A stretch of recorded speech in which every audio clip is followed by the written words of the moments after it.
একটা একটা করে, হ্যাঁ, সিঙ্গেল সিঙ্গেল করে।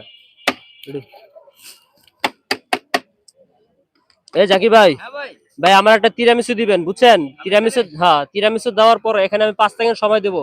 5 সেকেন্ডের ভিতরে যে করে টাকা নিতে পারবেন সেটা আপনার। সিরিয়াসলি ভাই, জি এটা জি, সব 500-1000 টাকার নোট। হ্যাঁ, 500-1000 টাকা সব। তাই? এই যে এই যে, সিরিয়াসলি? জি জি, 5 সেকেন্ড সময়, একটা তিরামিসুর বিনিময়, হ্যাঁ। এটা তিরামিসের বিনিময়ে আমি যা নিতে পারবো সব দিবেন। জি পরে জি, কিন্তু আবার নিয়ে যেতে পারবেন না ভাই। না না না, শিওর? শিওর শিওর, বলছেন কিন্তু। 200% শিওর। এই যে একটা চকলেট তিরামিসু দিলাম আপনাকে। হ্যাঁ, হুম, এই যে ঠিক আছে। তিরামিসু। এখন আপনি 5 সেকেন্ড সময় কিন্তু কাউন্টডাউন শুরু হইব। রেডি? 1 2 3। আরে ভাই, আপনি ধরে রাখলে হইব? ধরে রাখলে হবে? টাইম ওয়েস, শেষ ওয়েস, শেষ ওয়েস, শেষ শেষ, শেষ। শেষ, শেষ। ওহ, ইয়েস! কয় টাকা নিছেন ভাই, গণেন তো? অনেকগুলো, অনেকগুলো। কিন্তু মজার মজার তো আমার টাকা ধরে রাখলে কি লেগে নিচ্ছে টাকা বলেন? না না, গণি না, আমি আমি দূর। চিন্তা করলাম যে যদি আগে এটা নিই, তারপরে তাহলে দুটো সমান হয়ে যাবে। তাই না? ভাই আপনি তো অনেক চালাক মানুষ, আগে 1000 টাকা নোটটা নিছেন। এই যে এক, 1000, 2000, 3000,